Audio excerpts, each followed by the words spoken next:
nút switch cho bàn phím cơ bằng mỡ chuyên dụng và chổi thì chúng ta xem quá nhiều rồi và biết kết quả của nó rồi.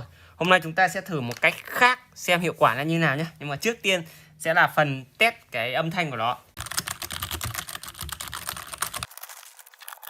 Sử dụng RP7 các bạn nhé, để xịt vào các cái switch này xem nó có hiệu quả hay không nhé.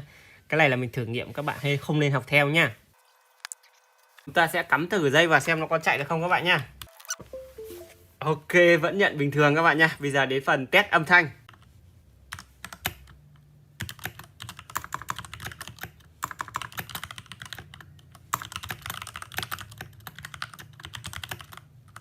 Thế nha các bạn nhé, nghe bạn nghe này.